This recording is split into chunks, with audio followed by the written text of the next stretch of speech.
नमस्कार दोस्तों, आज के करंट अफेयर की शुरुआत करते हैं आज के पहले करंट अफेयर के साथ कि इस देश ने 11 नवंबर को 24 घंटे में 50,000 से अधिक कोविड-19 के मामले दर्ज किए गए हैं। तो हाल ही का करंट अफेयर है, एक देश है जिसमें 50,000 से अधिक मामले अभी भी आ रहे हैं, तो वो है जर्मनी। जर्मनी में हाल ही में 50,000 से अधिक कोविड-19 के मामले आए हैं। चलते हैं इस क्वेश्चन की एक्सप्लेनेशन की तरफ। तो इस क्वेश्चन की एक्सप्लेनेशन कुछ इस तरह से होगी। हमारी महामारी के शुरू होने के बाद पहली बार जर्मनी में 11 नवंबर 2021 को एक दिन में 50,000 से अधिक कोरोना वायरस के मामले दर्ज किए गए। चलते हैं अगले करंट अफेयर नंबर 2 की तरफ। इसमें है हमारा आरबीआई द्वारा शुरू किए गए पहले वैश्विक हैकथॉन का नाम कौन सा है।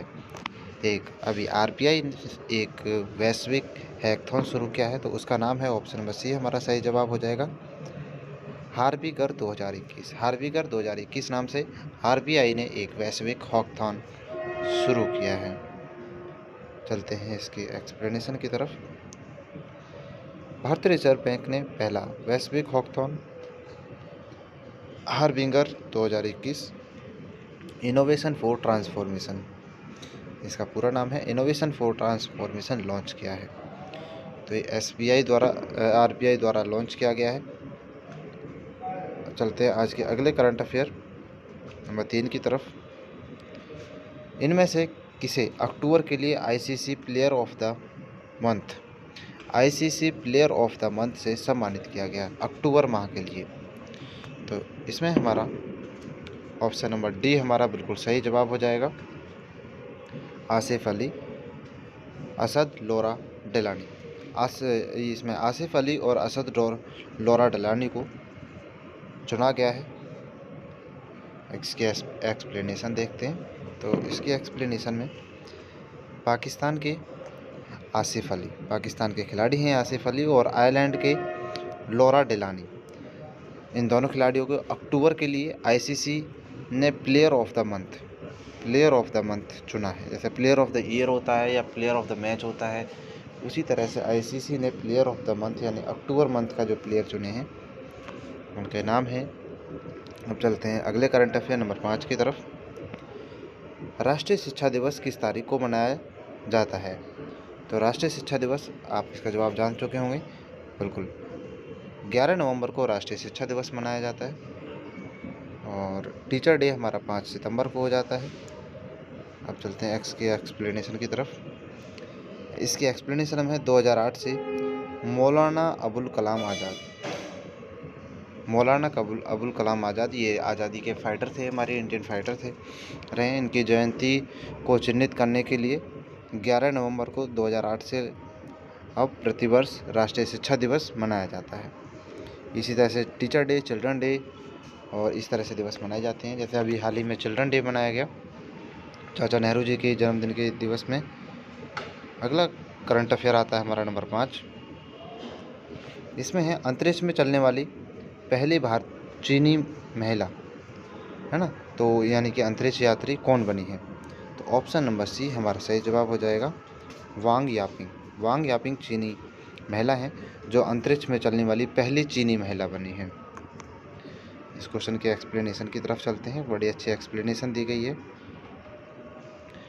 इसकी एक्सप्लेनेशन में देखते हैं, बीजिंग यानी कि जो चाइना है उसकी जो कैपिटल है वो बीजिंग है।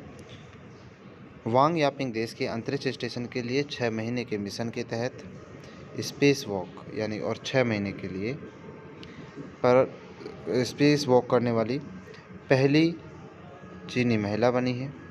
चीन ने 16 अक्टूबर को सेनझोउ 13 अंतरिक्षयान लॉन्च किया, जिसमें 3 अंतरिक्ष यात्रियों को 6 महीने के लिए मिशन पर निर्धारित सीमा निर्माणाधीन अंतरिक्ष स्टेशन भेजा गया था, जिसके अगले साल तक तैयार होने की उम्मीद है। अंतरिक्ष में जो स्पेस स्टेशन बनते हैं उनके निर्माण के लिए इन 3 यात्रियों को भेजा गया है, और ये चाइना की पहली। अब चलते हैं आज के अगले करंट अफेयर नंबर 6 की तरफ। IBM कॉरपोरेशन किस शहर में क्लाइंट इनोवेशन सेंटर लॉन्च किया गया है? IBM कॉरपोरेशन ने किस शहर में क्लाइंट इनोवेशन सेंटर लॉन्च किया है? तो ऑप्शन नंबर बी हमारा सही जवाब हो जाएगा। मैसूर शहर में IBM कॉरपोरेशन ने अपना क्लाइंट इनोवेशन सेंटर लॉन्च किया है। और चलते हैं एक्सप्लेनेशन की तरफ। एक्सप्लेनेशन है, IBM कॉरपोरेशन ने कर्नाटक डिजिटल इकोनॉमी मिशन यानी कि KDEM के समर्थन के में मैसूर में एक क्लाइंट इनोवेशन सेंटर लॉन्च किया है। तो ये मैसूर यानी कि कर्नाटक में लॉन्च किया गया है। अगला करंट अफेयर आता है हमारा नंबर 7। केंद्र सरकार ने वाइस एडमिरल R हरिकुमार को किस रक्षा बल का अगला प्रमुख चुना है? तो ये प्रमुख चुने गए हैं। तो ऑप्शन नंबर ए हमारा सही जवाब हो जाएगा। भारतीय नौसेना इंडियन नेवी के वाइस एडमिरल रहे R हरिकुमार जी को, और अब इसका ये एडमिरल बना दिया गया है। पहले वाइस एडमिरल थे और अब ये एडमिरल बने हुए हैं। एक्सप्लेनेशन की तरफ चलते हैं। केंद्र सरकार ने हाल ही में वाइस एडमिरल, और ये 20 नवंबर से अपने पदभार संभालेंगे, vice admiral R Hari Singh को भारतीय नौसेना का अगला प्रमुख बना दिया गया, नियुक्त किया है। अब चलते हैं अगले करंट अफेयर नंबर 8 की तरफ। इसमें है ग्लोबल ड्रग पॉलिसी इंडेक्स के पहले संस्करण में 30 देशों में से भारत का स्थान क्या है? एक ग्लोबल ड्रग पॉलिसी इंडेक्स बनाया जाता है और इसमें 30 देश हैं। इसमें भारत का स्थान है वो 18वां स्थान है। इसमें भारत का 18वां स्थान है। चलते हैं इसके एक्सप्लेनेशन की तरफ। इसके एक्सप्लेनेशन में है ग्लोबल ड्रग पॉलिसी इंडेक्स में ये इसका पहला संस्करण है। भारत 30 देशों में से 18वें स्थान पर है, जिसमें 2021 में हार्म रिडक्शन कंसोर्टियम द्वारा जारी किया गया है। और ये जो इंडेक्स है ये हार्म रिडक्शन कंसोर्टियम द्वारा जारी किया गया था। इसमें 18वां स्थान है, याद रखना है, और टोटल देश 30 हैं। अगला करंट अफेयर आता है हमारा 9। किस संगठन ने स्पेनियार्ड डैनियल डेल वेल को युवाओं के लिए उच्च प्रतिनिधि नियुक्त किया है? ऑप्शन नंबर सी हमारा सही जवाब हो जाएगा। अंतर्राष्ट्रीय मानवाधिकार फाउंडेशन ने स्पेनियार्ड डैनियल डेल वेल को युवाओं के लिए एक उच्च प्रतिनिधित्व नियुक्त किया है। और इसके क्वेश्चन की एक्सप्लेनेशन पता करेंगे हम, तो हमें पूरी जानकारी मिलेगी। तो इसके एक्सप्लेनेशन में है international human rights foundation IHRS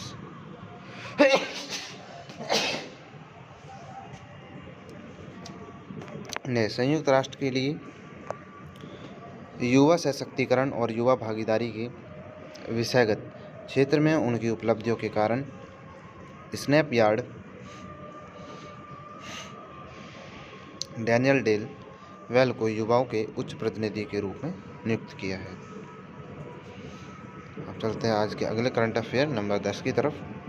कौन सा देश अंतर्राष्ट्रीय सौर गठबंधन 101वां सदस्य देश बन गया है? अंतर्राष्ट्रीय सौर गठबंधन का 101वां देश बना है। ऑप्शन नंबर ए इसका हमारा सही जवाब हो जाएगा। तो इसका ऑप्शन नंबर ए हमारा बिल्कुल सही जवाब हो जाएगा। हम लिख गया कि यूएस इसका सही जवाब हो जाएगा, United state of America, US से। चलते हैं इसकी एक्सप्लेनेशन की तरफ। इसकी एक्सप्लेनेशन में है संयुक्त राज्य अमेरिका अंतर्राष्ट्रीय सौर गठबंधन का 101वां देश बन गया है। ये सौर गठबंधन है जो इसमें दुनिया में सोलर लाइट को यूज़ करके इलेक्ट्रिसिटी को जनरेट किया जाएगा, और ताकि कोयले से बनने वाली बिजली या फिर ऐसे जिनसे प्रदूषण होता है उन चीज़ों को कम कर दिया जाए। अगला आता है हमारा क्वेश्चन नंबर 11 आज का करंट अफेयर। किस दिन को जनजातीय गौरव दिवस के रूप में घोषित किया गया है? जनजातीय गौरव दिवस के रूप में घोषित किया गया है ऑप्शन नंबर डी 15 नवंबर को। 15 नवंबर को जनजातीय गौरव दिवस के रूप में घोषित किया गया है। इसकी एक्सप्लेनेशन देख लेते हैं। इसे प्रधानमंत्री नरेंद्र मोदी जी की अध्यक्षता में केंद्रीय मंत्रिमंडल ने भारत की आज़ादी के 75 वर्ष पूरे होने के 1 साल के जश्न के हिस्से के रूप में बहादुर आदिवासी स्वतंत्रता सेनानियों को मनाने के लिए 15 नवंबर को जनजातीय गौरव दिवस के रूप में घोषित किया है।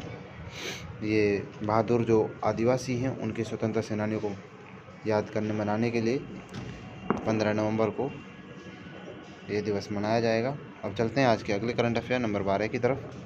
नवंबर 2021 में हार्म रिडक्शन कंसोर्टियम द्वारा जारी ग्लोबल ड्रग पॉलिसी इंडेक्स में कौन सा राज्य सर्वश्रेष्ठ प्रदर्शन करने वाला राज्य के रूप में उभरा है? तो इसमें हम पहले भी जान चुके हैं। इसमें तो ये जो ग्लोबल ड्रग पॉलिसी इंडेक्स है इसमें 30 देश थे। 30 देश में भारत का 18वां स्थान था। लेकिन अगर इसमें राज्यों की बात करें तो भारत का जो पहला राज्य गुजरात राज्य है वह पहले स्थान पर है। ऑप्शन नंबर डी हमारा सही जवाब हो जाएगा। और इसके एक्सप्लेनेशन देखते हैं। सूचकांक में गुजरात, हरियाणा, पंजाब माल की गतिशीलता और रसद श्रृंखला की दक्षता में सबसे अच्छा प्रदर्शन करने वाले राज्यों के रूप में उभरे हैं। अगला करंट अफेयर आता है हमारा नंबर 13। नवंबर 2021 तक कितने देश PPCA का हिस्सा बन गए? PPCA एक संगठन है, तो इसके अब तक 48 देश। ऑप्शन नंबर डी हमारा सही जवाब हो जाएगा। 48 देश इसके हिस्सा बन चुके हैं। अब चलते हैं अगले करंट अफेयर नंबर 14 की तरफ। इसमें है नारकोटिक कंट्रोल ब्यूरो के नए महानिदेशक के रूप में किसे नियुक्त किया गया है? नारकोटिक्स कंट्रोल ब्यूरो है, उसके महानिदेशक यानी DG के रूप में ऑप्शन नंबर सी हमारा सही जवाब हो जाएगा। SN प्रधान। SN प्रधान जी को इनका DG चुना गया यानी कि महानिदेशक चुना गया है नारकोटिक्स कंट्रोल ब्यूरो का। तो वरिष्ठ भारतीय पुलिस सेवा यानी कि IPS हैं ये, और सत्यनारायण प्रधान इनका पूरा नाम है। इन्हें नारकोटिक्स कंट्रोल ब्यूरो का यानी कि NCB का महानिदेशक नियुक्त किया गया है। अब चलते हैं अगले करंट अफेयर नंबर 15 की तरफ। ASSA ऐसा वोलूम बिंग्स .NOV किस जानवर की नवीनतम खोजी गई और दुर्लभ प्रजाति है? ऑप्शन नंबर ए हमारा सही जवाब हो जाएगा। ये मेंढक की ये एक प्रजाति का नाम है जिसका नाम है ऐसा वोलूम बिंसप। तो अब चलते हैं इस क्वेश्चन के एक्सप्लेनेशन की तरफ। इसके एक्सप्लेनेशन में है न्यू कैसम विश्वविद्यालय है ना। न्यू कैसम विश्वविद्यालय के शोधकर्ताओं ने मेंढक की एक नई प्रजाति की पहचान की है जिसका नाम अस्सा वोलूम बिंसनोम रखा गया है। ये ऑस्ट्रेलिया के वोलुम्बिक नेशनल पार्क में पाया गया है। ये ऑस्ट्रेलिया के वोलुम्बिक पार्क में पाया गया है। बहुत से जानवर ऐसे पाते रहते हैं जिनके नाम साइंटिस्ट देते रहते हैं। चलते हैं अगले क्वेश्चन की तरफ नंबर 16। हस्तकला और एक अंगूठी पेंटिंग शैली भारत के किस राज्य में प्रचलित एक पारंपरिक कला है? तो ऑप्शन नंबर सी हमारा सही जवाब हो जाएगा कर्नाटक। कर्नाटक में एक पारंपरिक कला है जिसे हस्तकला और एक अंगूठी पेंटिंग शैली के नाम से जाना जाता है। और इसकी एक्सप्लेनेशन देखते हैं। इसकी एक्सप्लेनेशन कुछ इस तरह से होगी। हस्तकला एक अंगूठी पेंटिंग शैली है जो शिवमोगा जिले और कर्नाटक में उत्तर कन्नड़ में रहने वाले देवारू समुदाय के द्वारा प्रचलित है। तो उत्तर कन्नड़ में रहने वाले जो देवारू समुदाय के लोग हैं उनके द्वारा एक प्रचलित एक अनूठी पेंटिंग शैली है जिसका नाम है हस्तकला। इसी के साथ चलते हैं अगले करंट अफेयर नंबर 17 की तरफ। इसमें है भारत के अंतर्राष्ट्रीय फिल्म महोत्सव का 52वां संस्करण गोवा में कब आयोजित किया जाएगा? अंतर्राष्ट्रीय फिल्म महोत्सव का 52वां संस्करण होना है और ये भारत में होना है। तो ऑप्शन नंबर डी हमारा सही जवाब हो जाएगा। और ऑप्शन नंबर डी यानी कि 20 नवंबर को भारत में अंतर्राष्ट्रीय फिल्म महोत्सव आयोजित होना है और ये भारत के गोवा राज्य में ये क्वेश्चन और बन जाता है कि किस राज्य में, किस शहर में, राज्य में, तो गोवा में। अगले करंट अफेयर की तरफ चलते हैं नंबर 18। रचनात्मक शहरों में यूनेस्को नेटवर्क में किस शहर का नाम चयन किया गया है? Option number A Srinagar. रचनात्मक शहरों के रूप में यूनेस्को ने श्रीनगर को चयन किया है। जम्मू कश्मीर राज्य की जो राजधानी है श्रीनगर, वहाँ उसे चयन किया है। इसके एक्सप्लेनेशन देख लेते हैं, जो कुछ इस तरह से है। जम्मू कश्मीर की ग्रीष्मकालीन राजधानी होती है जो श्रीनगर। यूनेस्को रचनात्मक शहरों के नेटवर्क UCCN में शामिल होने के लिए दुनिया भर में चुने गए 49 देशों में से एक है। इसमें इसने 49 देशों को चुना है यूनेस्को ने, जिसमें भारत का एक ये शहर है जिसमें रचनात्मक शहर, क्योंकि वहाँ की सुंदरता और वहाँ की फुलवारी और वहाँ की आकर्षक पहाड़ियाँ बहुत ही ज़्यादा रचनात्मक हैं। वो उसी के आधार पर यूनेस्को ने इसे चुना है। अब चलते हैं अपने आज के करंट अफेयर नंबर 19 की तरफ। ICC T20 बल्लेबाजी रैंकिंग में शीर्ष क्रम पर भारत का कौन सा बल्लेबाज है? तो ऑप्शन नंबर बी हमारा सही जवाब हो जाएगा। इस समय T20 में KL राहुल की जो बल्लेबाजी की रैंकिंग है वो भारतीय बल्लेबाजों में शीर्ष पर है। इसकी एक्सप्लेनेशन कुछ इस तरह से होगी।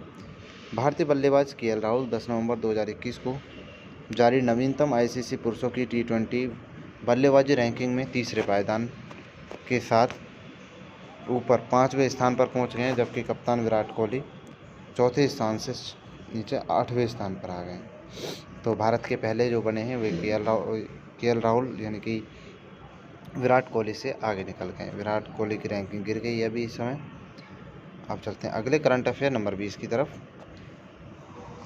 भारत के राष्ट्रपति रामनाथ कोविंद जी ने निम्नलिखित में से किस देश के प्रमुख को भारतीय नौसेना के मानद जनरल के पद के रूप में मानक उपाधि प्रदान की है?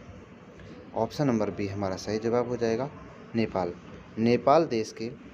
राज्य के जो प्रमुख हैं उन्हें भारतीय सेना के मानद जनरल ने जो रामनाथ कोविंद जी हैं उन्होंने मानद जनरल के पद से उन्हें उपाधि प्रदान की है।